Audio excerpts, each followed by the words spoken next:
It's important that no matter who you are, no matter what you do for a living, that you take some time to make something that has no other purpose besides itself. Whether it be a comedy short, a dramatic short, a painting, a book, a song, an essay, a sculpture, a dance, a show, whatever. It's important to tell about our soul so that when people watch the things we make, or read the things we make, or listen to the things we make, they can know who we are. This is Evan Pushak. That's Pooh, then Shaq. Yeah. My childhood was tough. Now, if you've seen him before, you might know him better as the Nerdwriter. In 2011, he started a vlog channel on YouTube inspired by John and Hank Green's Vlogbrothers, whose fans are referred to as nerd fighters. The reason I'm doing another one, actually, is because I had an idea. Here's my thinking. I'm a nerd fighter and a writer. A nerd fighting writer. A nerd writer. Watch.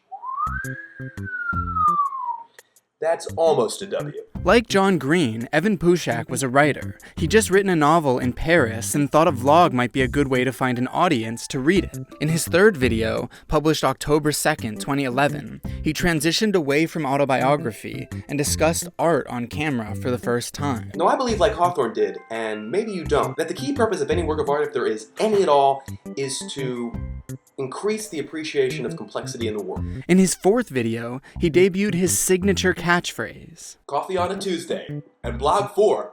And though we don't see it today, this lasted on his channel for quite a while. Bibbledy-boop and gobbledygook.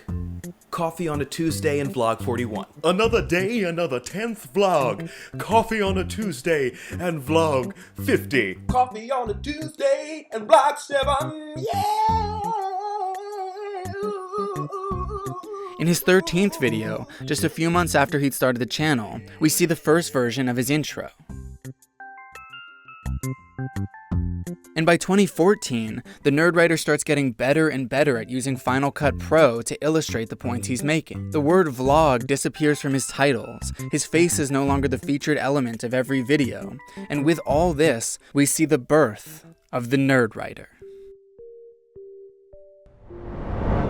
Since 2011, the Nerdwriter has produced 235 videos, totaling 143 million views, amassing about 2.3 million subscribers. Now, I watched all 235 of those videos in preparation for this one, and I could probably make about 235 different video essays on my feelings about the Nerdwriter, each covering an entirely different subject matter. But in this essay, I'd like to hone in on what I find most compelling about his work, and that's his commitment to sincerity. But before I can talk about the Nerdwriter's relationship to sincerity, we'll have to get a better understanding of what sincerity means by discussing its cultural counterpart, irony. Over the past century or so, these two massively important social forces have battled it out in the American cultural landscape. Now, if you'd like a little more background on this, I highly recommend Will Schoder's video on David Foster Wallace, but I'll summarize the main points here. Essentially, in academic terms, irony as we know it today has its roots in the cultural movement of postmodernism. And though this term is so nebulous at times that it doesn't seem to mean anything at all, what's important to us are the ways in which our culture still carries the ironic and irreverent spirit of postmodernism to this very day. Basically, postmodern thought was deeply skeptical of any universal notions about morality or human nature or social progress or really anything. The postmodernist views everything we see, think, and discuss as a social construct, all knowledge and value systems based on social conditioning and societal institutions, rather than some objective reality. Postmodernists seek to break down all structures, institutions, and commonly accepted truths through the process of deconstruction, a way of exposing the true nature of something by picking apart its elements. What resulted, though, from all this picking apart and knocking down was a broader attitude of cynicism, irony, and irreverence toward just about everything, an attitude that we can still recognize all over the place today. Here's a particularly irreverent postmodern Bo Burnham song deconstructing pop songs about love. I love your sis, I love your dad, I love your mom, but more than all of that, I love the fact that you are dumb enough to not realize everything I've said has been said before in 1,000 ways, in 1,000 songs, sung with the same 4 chords. In typical postmodern fashion, Burnham uses his popular song to step outside the culture of popular music,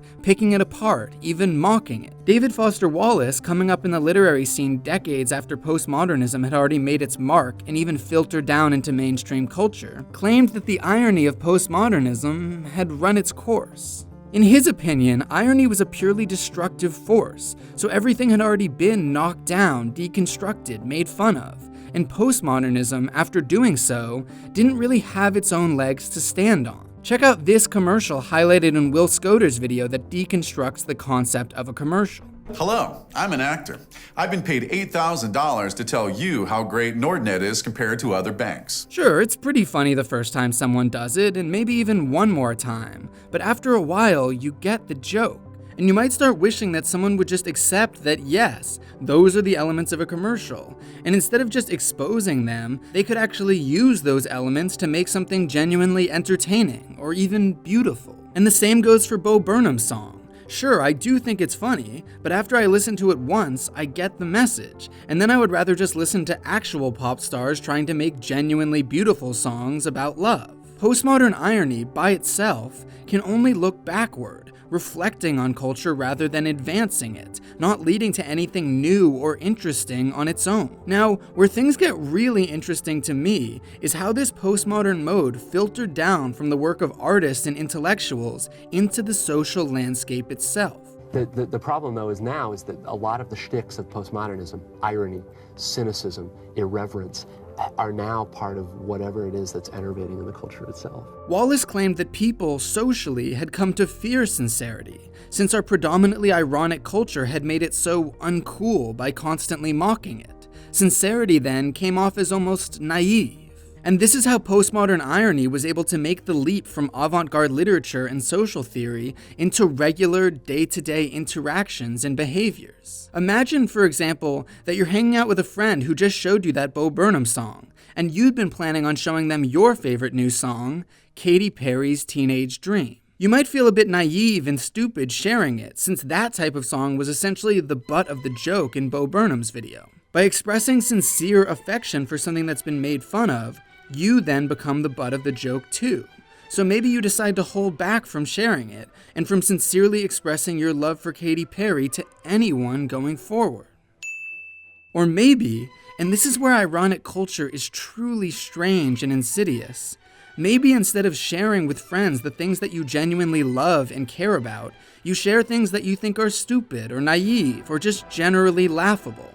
Instead of engaging with the culture you love, you take a more removed perspective and look at culture that you think is funny. Wallace claimed that people started hiding behind a hip, ironic veneer so as not to seem naive. They adopted an ironic mode of being rather than genuine, sincere engagement with things, so they'd never risk becoming the butt of the joke. And all this leads us to the 21st century's ambassador of irony, the one and only Brandon Wardell. Dick's out for Harambe, you know what the fuck it is.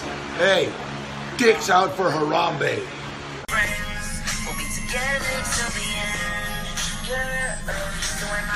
Sweat. Hey fellas, ever heard of a little thing called respect? It's 420, you know what time it is? It's time to blaze that kush and listen to my man Wiz Khalifa.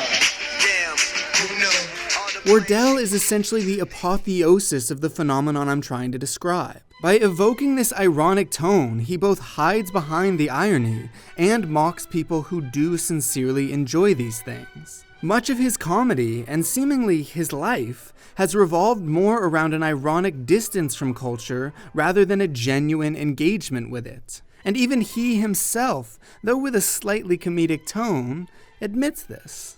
Before I knew it, I was doing irony almost non-stop. What do I believe anymore? I was listening to Smash Mouth ironically now and then, you know, just the singles. I wasn't out of control, but I wanted more. I started getting into the deep cuts, you know. I should know that Smash Mouth has a song called Roadman, where the Guy Fieri-looking lead singer sings in a fake patois. I went to the Guy Fieri restaurant in New York City. You know, I was in one of the most culturally rich cities in the world with infinite culinary opportunities, but I was like, 1, this is funny as hell. 2, this is gonna be an absolutely fire gram. This is how postmodern irony manifests itself socially in the 21st century. Wardell watches culture from the outside, laughs at it, not with it, always maintaining an ironic distance. In the essay E Unibus Plurum, Wallace writes that the next real rebels in this country might well emerge as some weird bunch of anti-rebels who dare somehow to back away from ironic watching.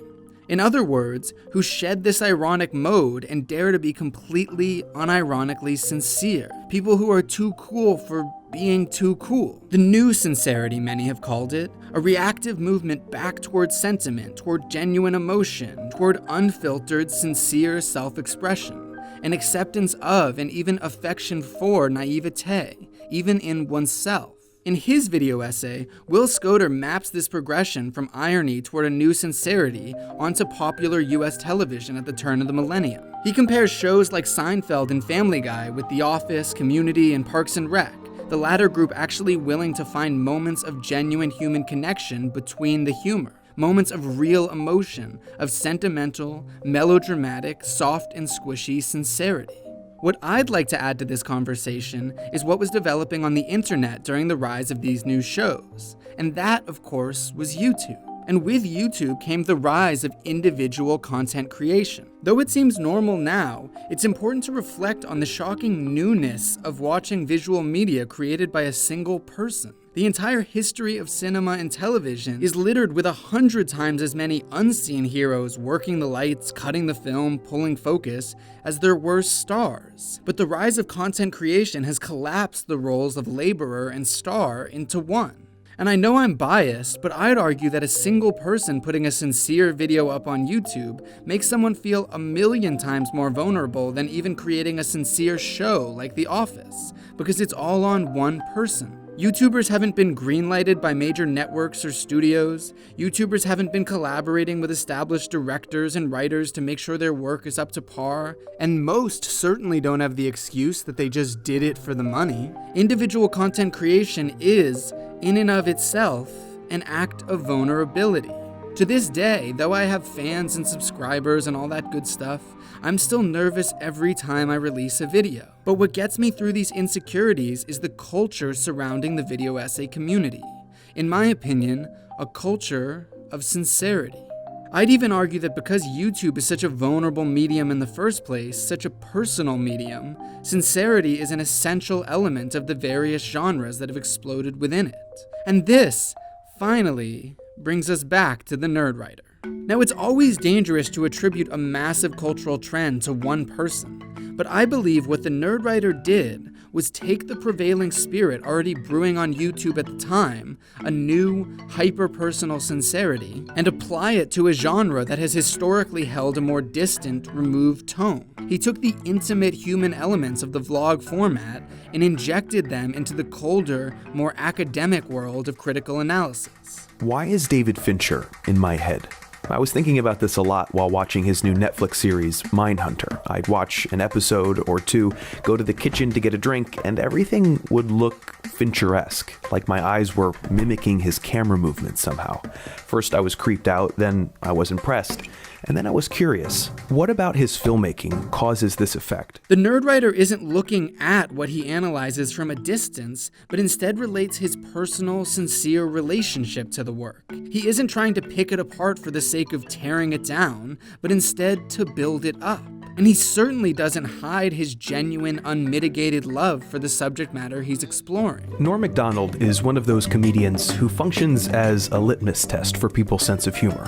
If you find Norm hilarious, for example, I know that your sense of humor and mine are probably pretty similar. Obviously, I'm a huge Seinfeld fan, so getting to watch a lot of Seinfeld episodes to make this video was a blast. Also getting to read a lot of Flaubert, because I'm a huge Flaubert fan as well, and I like to say the word Flaubert. My relationship with the Nerdwriter isn't solely an educational exchange, but also a type of vicarious enjoyment. And this is something that I think is often absent in public education and academia these days. In school growing up, I was taught plenty of things, but I was never taught that learning itself could feel invigorating or exciting. Yeah! Instead, it felt more like a punishment or a job. But the Nerdwriter, on the other hand, isn't shy about his enthusiasm for and sincere belief in the learning process itself. What we do here, besides talk with our hands a lot, is cultivate worldview. We at the Nerdwriter are men and women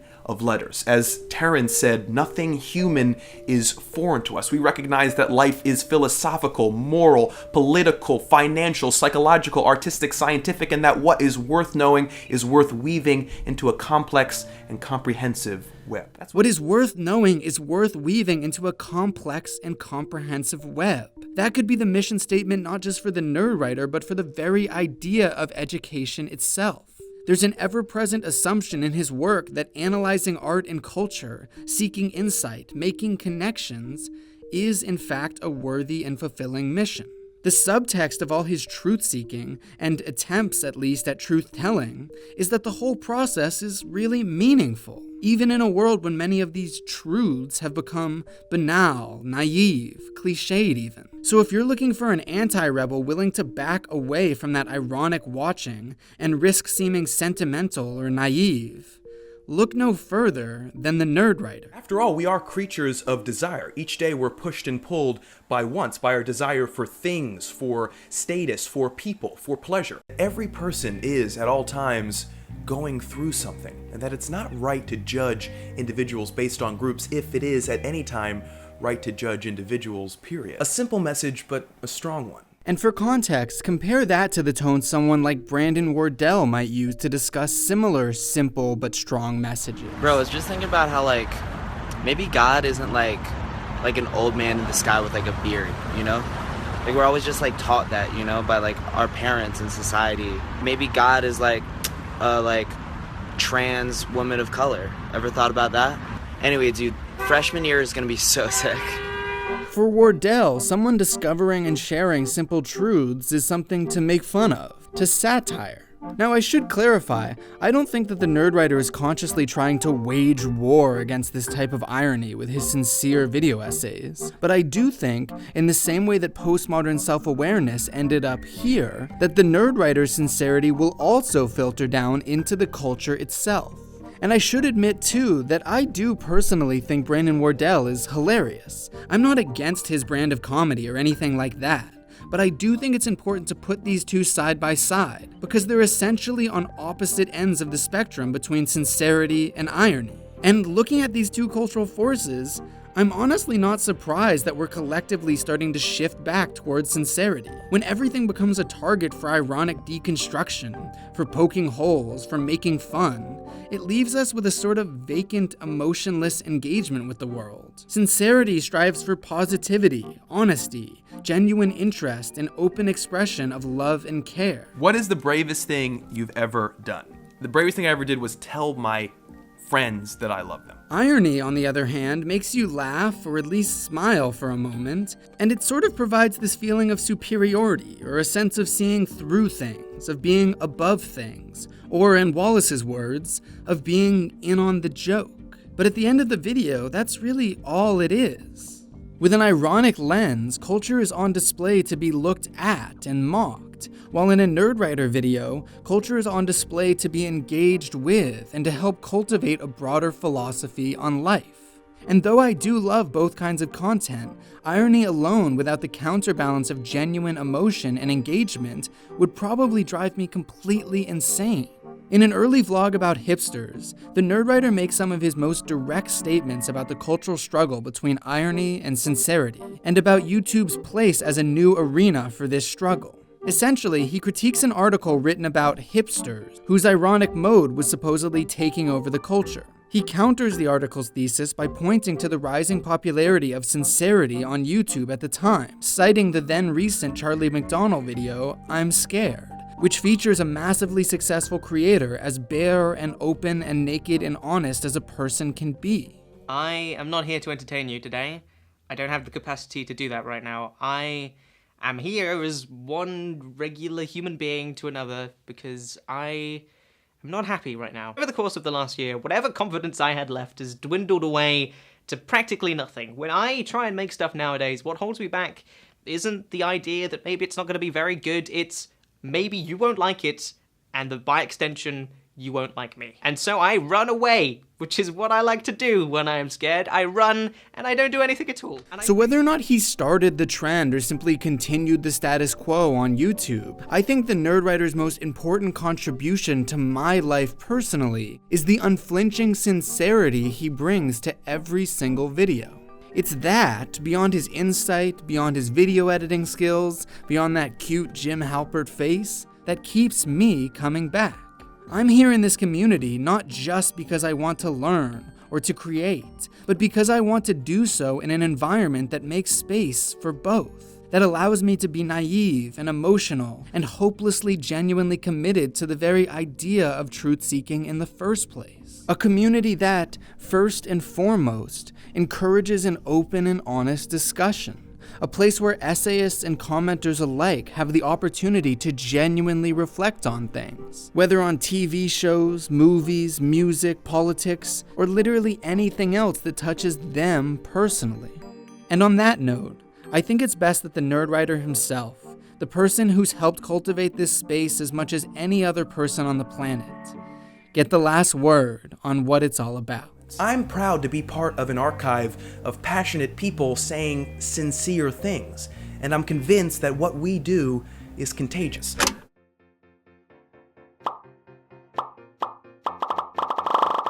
I'm proud to be part of an archive of passionate people saying sincere things, and I'm convinced that what we do is contagious. Late winter afternoon, you weren't fair. You told me that the world didn't care.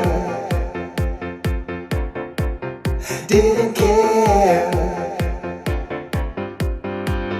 Hey, mister, I'm going. Piece of cake.